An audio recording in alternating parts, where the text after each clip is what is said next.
Salut à toi, salut Mathilde, salut Gomina, bonjour à toutes, bonjour à tous, et la prise de la pastille par Rémi Flash Info, épisode 5 sur Fréquence Mutine pendant l'émission délocalisée In Bed with Gomina. Nous sommes le mardi 24 mars, une semaine déjà que nous sommes confinés, comme le temps passe vite. Ou pas.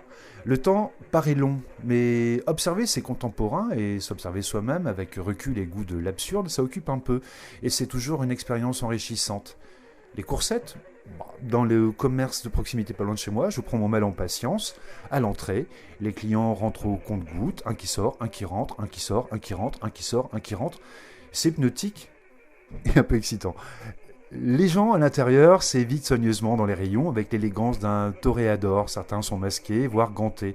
On s'observe du coin de l'œil, vigilant au premier signe d'attaque, un éternuement sournois, une fourbe quinte de tout ou une perfide proximité. C'est le remake vécu en live d'une scène de Wentworth. Voiture, engagement, dégagement.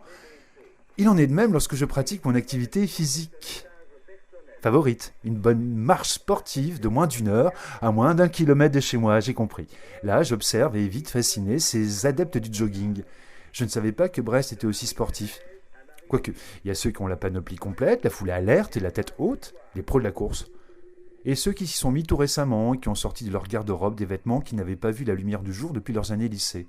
Il y a ceux qui sortent leurs survêtements du dimanche, à l'aise, et ceux qui sortent leurs survêtements des courses chez Leclerc du samedi.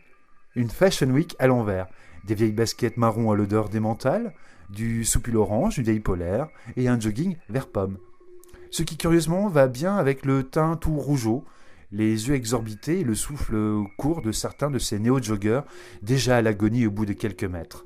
J'ai un peu pitié, mais j'ai les yeux qui saignent parfois. Ah oui, je sors aussi le chien que je n'ai pas, une vieille peluche de mon fils tenue en laisse. La peluche tenue en laisse, pas mon fils. Hein. Et tout ça peut faire amplement illusion. Si. Pour preuve, le Yorkshire de mon voisin, cette aberration de la nature, les deux, ne doit pas tellement aimer Woofy, c'est le nom de mon chien en peluche. Vu ses aboiements féroces et ses crocs furieux qu'il sort, il en a la barrette qui tombe, ce petit Yorkshire.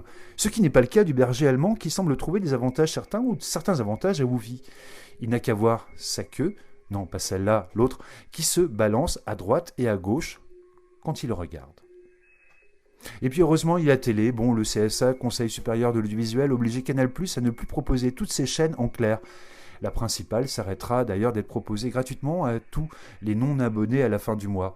L'offre, elle pouvait paraître très généreuse, a fait l'objet de mécontentement de M6 et de TF1. Des raisons invoquées étant le droit d'auteur d'une part, puis, comme le rappelle le CSA, étant de nature à altérer l'équilibre entre les chaînes payantes et les chaînes gratuites. Légitimement et juridiquement, ça tient la route. Et ça tombe bien parce que pour TF1, j'avais du temps de cerveau disponible. On se rappellera cette expression, formulée en 2004 par Patrick Lelay, alors président directeur général du groupe TF1. Ce que nous vendons à Coca, c'est du temps de cerveau humain disponible, et en ce moment, il est vraiment bien disponible.